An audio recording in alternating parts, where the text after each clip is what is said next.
Hello! Welcome to a very special, different type of video. This is my 100 subscriber thank you video. And to celebrate, I'm going to be showing off all of my handheld consoles, not just Nintendo. But yeah, thank you so much for getting me to 100 subscribers. I know it doesn't really sound like a lot in comparison to a lot of people's channels, but yeah, it means a lot. And I thank everyone, whether you're a new subscriber or a day one, thank you very much.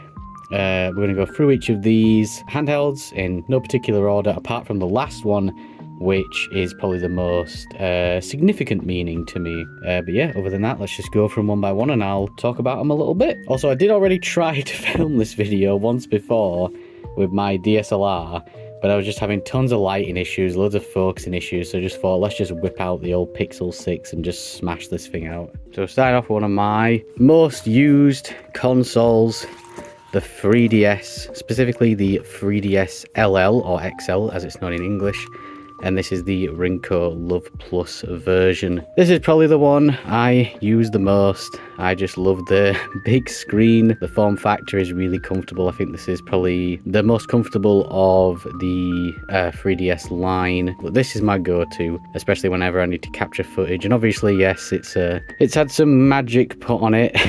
But yeah, I really love the design of the XL 3DS. Very, very sleek, nice, smooth matte finish. And the Rinko design. I'm not actually a massive Love Plus fan. I just like the designs. I think they're cool. I think they're neat. And yeah, I've got this little pouch for it, this little green pouch with a little Fuka on it. Fuka from Persona 3. One of my favourite models of the 3DS. Again, when I want to play casually or I want to record, this is always my go-to. Just the screen, giant screen, is just so nice for 3DS gameplay. I don't think this is the one it came with, but it's got like an extendable stylus, so it becomes like almost the length of the console. But yeah, that is my Love Plus 3DS LL/XL Rinko edition. Continuing on with the 3DS Love, we have inside of this old school Club Nintendo, I think this is actually a Pokemon black and white themed sock.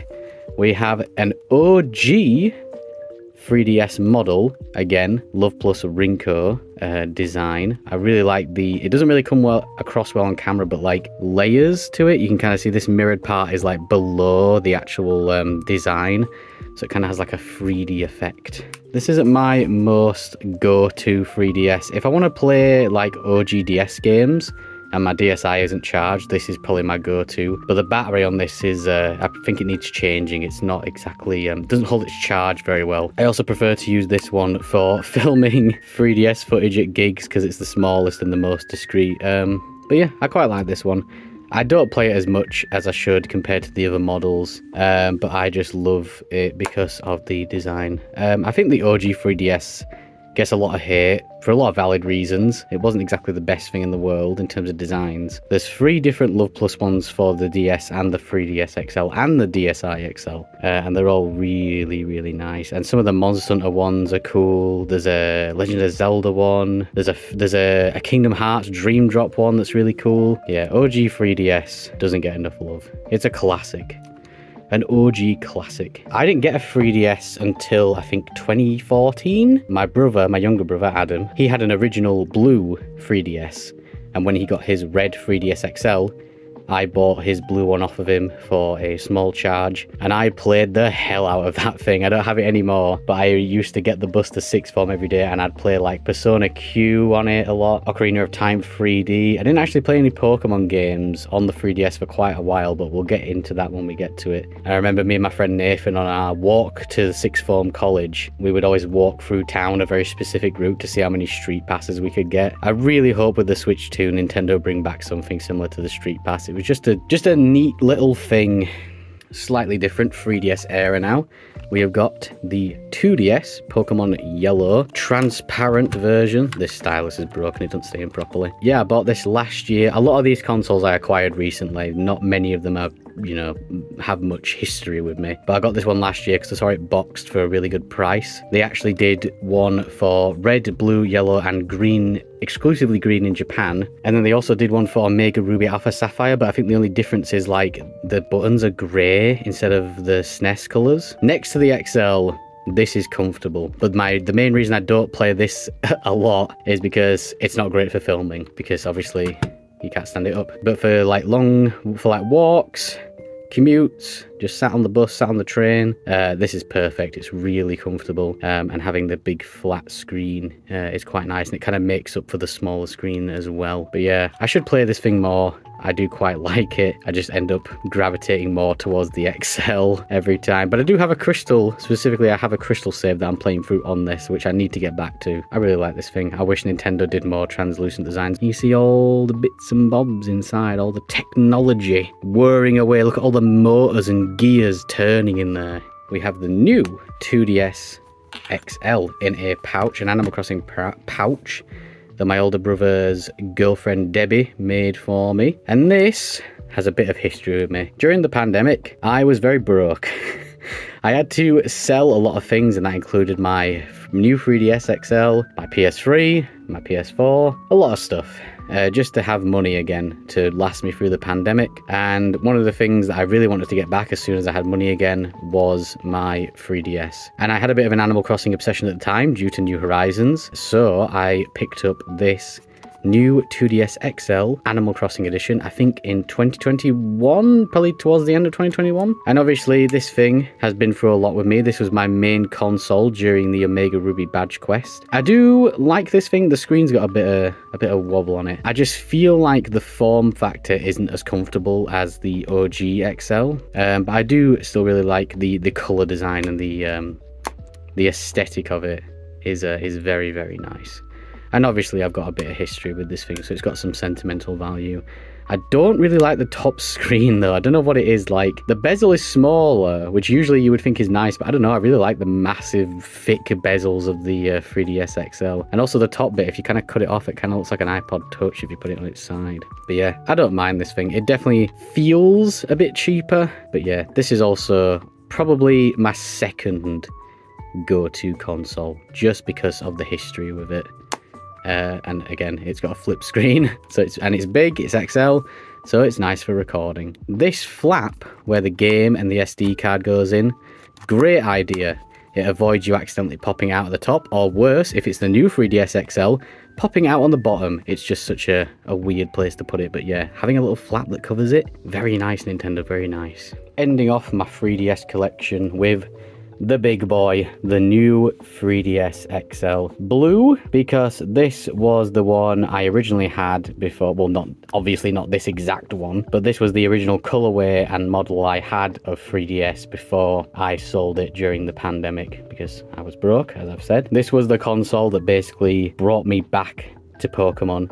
When I got my first student loan through, it would have been my second student loan actually, in like January of 2016. I used it to buy this exact model of new 3DS XL and A Link Between Worlds, and I played that a lot through university. And then a story which I'm going to go into in a video series I have planned in the future. In the Christmas of 2016, I was given Pokemon Moon as a Christmas present, and I played it through on this model of 3DS. And obviously, for people who know, Pokemon Moon, Sun and Moon are my favourite Pokemon games of all time. So there's a lot of core memories with this 3DS model. Honestly, do like it, and it's very similar to the XL 3DS. The only thing that puts this below the OG 3DS XL is the glossy finish. Like, I just prefer that matte finish of the OG 3DS XL.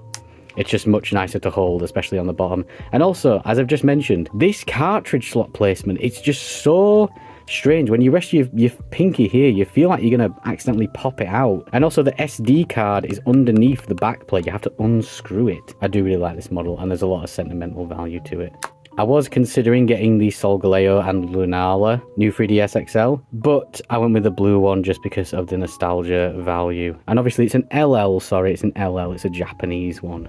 Now, taking a step down from the 3DS, we have the DSi LL/XL. It's not Rinko. I actually cannot remember the name of this character from Love Plus. I'll put the name here down below. But yeah, I never actually owned a DSi or a DSi XL as a kid, but I wanted to get an XL one just for the native DS DS gameplay, because I honestly don't really like the emulation on the 3DS. It kind of makes the games look a really like blurry, but on these they're nice and like pixel perfect. There's no game in there at the minute. And obviously the screens are nice and big, and you don't have those big black bars on the side on the 3DS. It's just very nice. It's every console I'm describing is very nice, but it is. They are nice. Big screens are nice. I do want to get a DSi OG, but I'm debating whether getting one of them or getting a new DS Lite, because my current DS Lite, the hinge is broken, and technically it's not even mine. Because I also would like it for Game Boy Advance play and capture as well, filming. Because they removed it on this to put the Wi-Fi chip in, the Wi-Fi chip that barely ever got used as far as I'm aware. Yeah, again, if I'm playing DS games, OG DS games, this absolutely my number one go-to. I love this thing. Screen looks so nice. Native play. What's not to love, eh? To love. And also the design, the mirror design, the sparkly glitter. I'd say the DSi designs, the DSi XL designs for the Love Plus girls are probably my favourites. I would get more, but I can't justify owning two of the same model of DS. I don't know why I can own multiple, and I've got no problem with that, but like multiple 3DSs, but I can't own like more than one of the same model unless the design is like significantly different. The only models I'm missing, as I said, DSi, a working DS Lite, and a new 3DS, the one with the swappable plates. I do really want to get one of them, but they're quite hard to find in good condition. Going even further downwards, we have the Game Boy Advance SP. Unless I state that these are childhood or like have history, all of these are bought recently. This again was bought last year. This is modded with an IPS screen. I did not do the mod myself. I bought it modded. Again, mainly for capture, especially compared to the AGS 001. There's just nothing that compares to an IPS screen, and they're not even really that expensive to do, especially if you can do it yourself. Like, it's really not that bad. I actually never had a Game Boy Advance SP as a kid. I just had the OG. And my younger brother got an SP. Again, transparent design. This is not an official shell, obviously. This is all modded, custom. You can see all the guts, and you can see the game inside. I quite like that. There's supposed to be a sticker that goes on here, but I took it off because I like to see the game. The battery life is exceptional, especially with the custom battery I've got in there, the extended life battery. Yeah, I just really like it. It's really chill. It's quite comfortable. And you can kind of pop it up like a little laptop, and it's good for shiny hunting. It's good for soft resets because you can just crack on, especially when people have like loads of rows of them. But yeah, this was about £90, so I can't see myself investing in these for like GBA shiny hunt, like multiple hunts. I'd probably just get loads of DS Lites because those are pretty cheap. You can get those for like 20 to 30 quid each. If you're debating getting an IPS or modding your own Game Boy, don't debate it, just do it. It is absolutely worth it. Don't worry about the soldering. There's just one little bit of soldering, that's it. Taking another step down from the Game Boy, we have the Game Boy Advance OG. Now, this one is obviously also modded with an IPS screen. And this one I did mod myself. I modded it on stream. I did a little stream of it.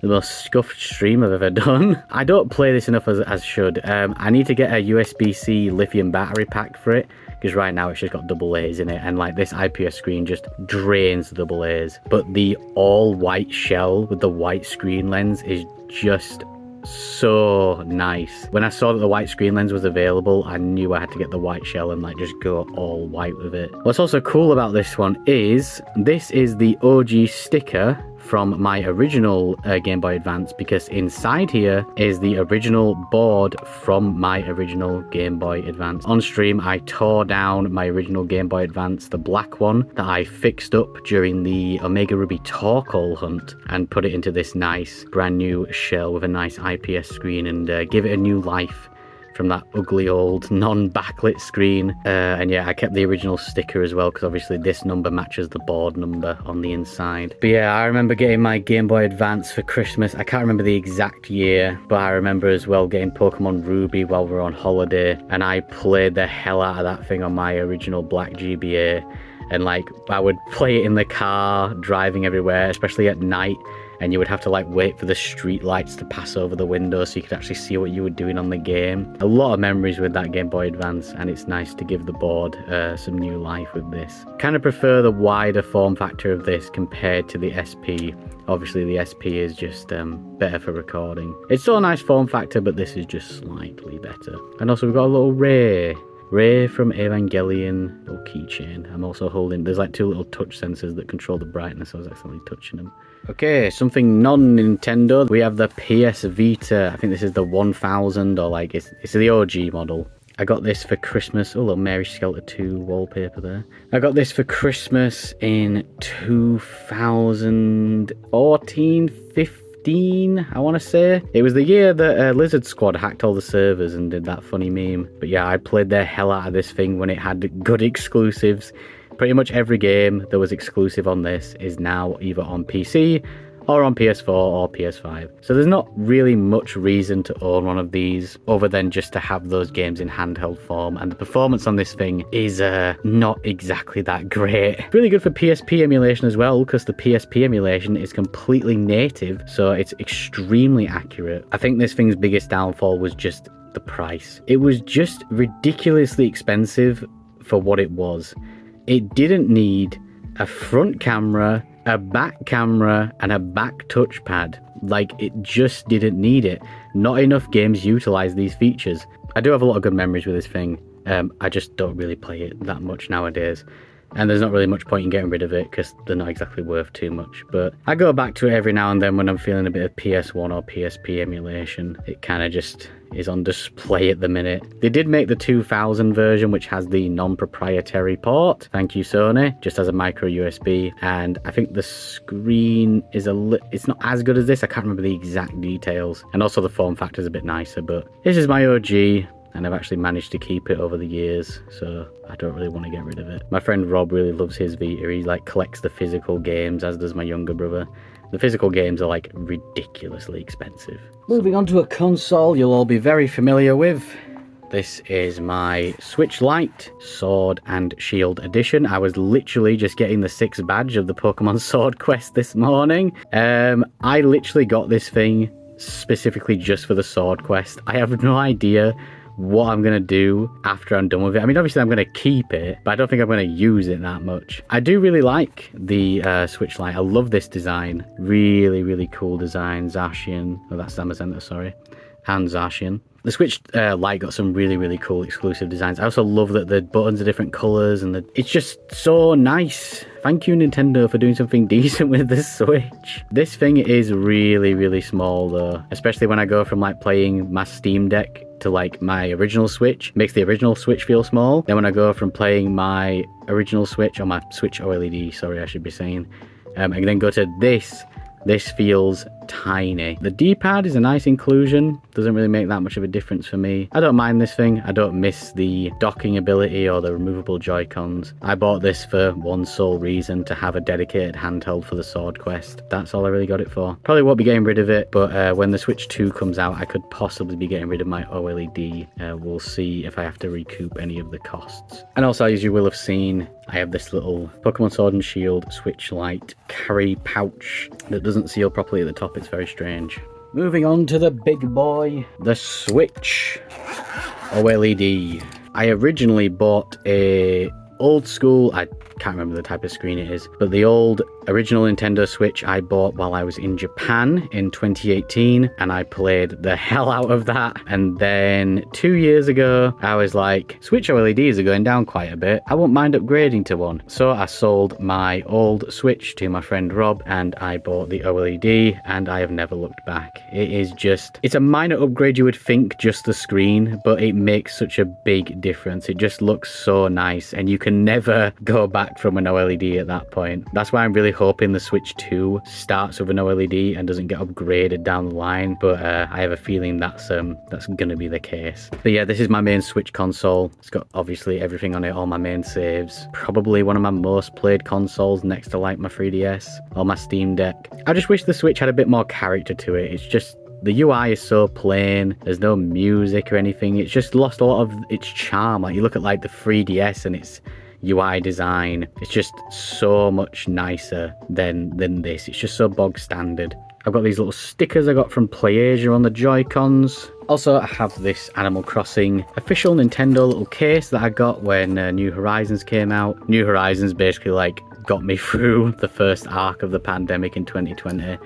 And it's got this little riser keychain on it from Riser Free, Atelier Riser Free. Okay, this is one I honestly completely forgot to put in the intro of the video because I forgot it was down there. But yes, we have the Steam Deck. This thing is almost definitely dead. I got this thing in 2023 as an early Christmas present, and then a month after I got it, they released the OLED version for the exact same price. I always switch between consoles depending on what games I want to play or what games are coming out. So right now I'm playing a lot of Switch because, like, obviously Pokemon and stuff. And 3DS because I'm shiny hunting, and then I'm playing a bit of PS5 for the Tales game that just came out and the Trails of Daybreak, and also Atelier Yumiya comes out soon, as well as Xenoblade X. I'll be playing that on Switch. But yeah, the last thing I played on this was FF13. I didn't actually play much of 13 too. The main thing I play on this is visual novels, as you can see.